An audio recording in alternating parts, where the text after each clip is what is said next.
Iran America के शांति समझौते में इजराइल पार्टिसिपेट नहीं करता है, इजराइल उसमें साथ नहीं देता है और इजराइल लगातार लेबनान पर हमले करते जा रहा है, लगातार जेनोसाइड को प्रमोट करता जा रहा है। तो क्या है इसके पीछे का रीजन, इजराइल ने क्यों उसमें पार्टिसिपेट नहीं किया है, इस वीडियो में हम 3 से 4 पॉइंट्स को समझेंगे। इजराइल ईरान की रिवेलरी, अमेरिका का एंट्रेंस और हमारे ऊपर यानी कि हमारी जेब के ऊपर, आपकी जेब के ऊपर इजराइल ईरान वॉर का किस तरीके से असर पड़ रहा है और आगे चल के किस तरीके से असर पड़ेगा, कितनी आपकी जेब ढीली हो सकती है। चलिए जानते हैं आज की इस वीडियो में। ये 3 पॉइंट्स हैं जिन पर हम चर्चा करने वाले हैं। तो इजराइल ने उसमें पार्टिसिपेट नहीं किया है शांति समझौते में। इसका मेन रीजन ये होने वाला है कि इजराइल चाहता ही नहीं है कि ईरान के साथ उसका वॉर रुके। इजराइल लगातार जेनोसाइड करता जा रहा है। इजराइल ने वही पैलेस्टाइन में किया और वही लगातार इजराइल लेबनान में कर रहा है। तो कारण है इसका, इजराइल चाहता है ग्रेटर इजराइल यानी कि अपने भू क्षेत्र को बढ़ाना। इजराइल करना चाहता है ग्रेटर इजराइल की फॉर्मेशन। तो इजराइल लगातार उस चीज पे ऊपर आ हुआ है और उसी चीज के ऊपर काम कर रहा है। यहाँ तक कि इजराइल की एजेंसियां भी उसी चीज के ऊपर काम कर रही हैं।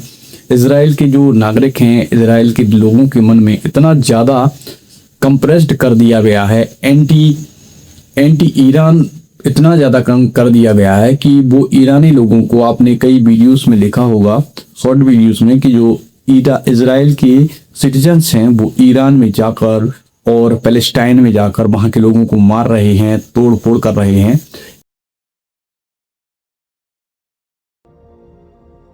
ये सारी चीजें देखी जा रही हैं।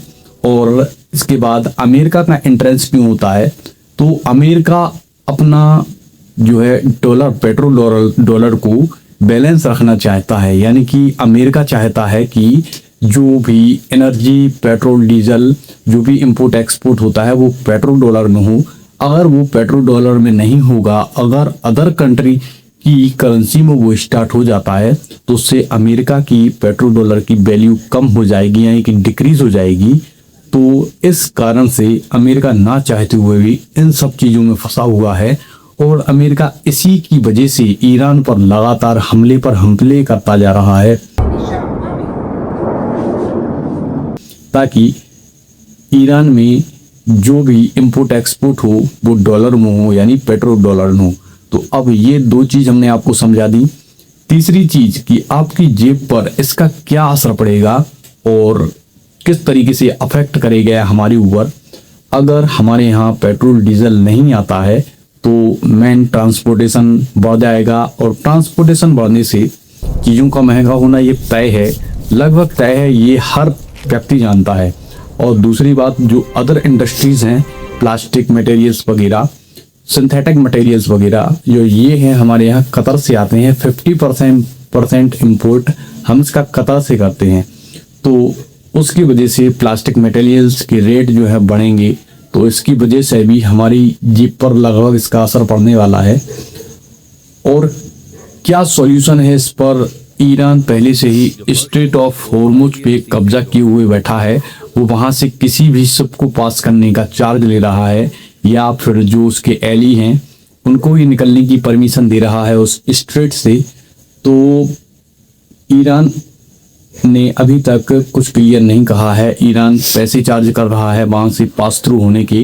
रिसेंटली इंडिया के 2 शिप वहां से होकर आए थे और हमारे यहाँ पर गवर्नमेंट ने भी काफ़ी सपोर्ट दिखाया है। एलपीजी की अभी तक कमी हुई नहीं है हमारी यहाँ, बस कुछ क्राइसिस देखने को मिल रही है, लेकिन गवर्नमेंट ने इस चीज़ पर विशेष रूप से टारगेट किया है कि लोगों को सिलेंडर की कमी ना हो, एलपीजी की कमी ना हो। और अगर नेचुरल गैस की बात करें तो वो 50% हम वैसे भी इंपोर्ट ही करते हैं, तो उसके ऊपर भी काम चल रहा है। तो ये कुछ क्राइसिस हैं जो हो सकती हैं और इसके ऊपर हम कुछ नेक्स्ट वीडियो भी लाएंगे। तो बने रहिए हमारे साथ और सब्सक्राइब जरूर कीजिए।